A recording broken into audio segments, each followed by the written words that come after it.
வணக்கம்டா பங்காளி, மதுரையில இருந்து அள்ளி அள்ளி தந்து உறவாடும் பசங்களா, நம்ம ஊர் ஐலண்ட் எப்படி இருக்கு?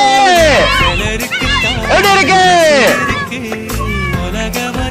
இதுக்கு மூலியமா கூமாப்பட்டி வேணும். கூமாப்பட்டி தண்ணி குடிச்சிட்டீங்கன்னு வச்சுக்கோங்க. ஏங்க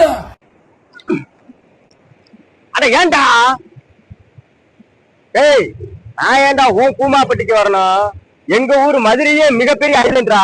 அங்க பாரு, இதை விட ஐலண்ட் வேணுமா? எங்க ஊரு வைகையில தண்ணி திறந்து விட்டா போதும்.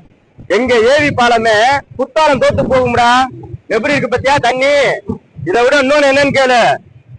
அந்த அழைக்குது பாரு, என் மாமன் கல்லழகரு, அவன் சித்திர வெயில் தாங்க மாட்டாம இங்க வந்துதான்டா குளிப்பாரு. இதுல எதுக்கு நாங்க உன் கூமாப்பட்டிக்கு வரணும்? அள்ளி அள்ளி தந்து உறவாடும் அன்னமோடு இந்த நிலம் போல சிலருக்குத்தான் மனசு இருக்கு உலகம்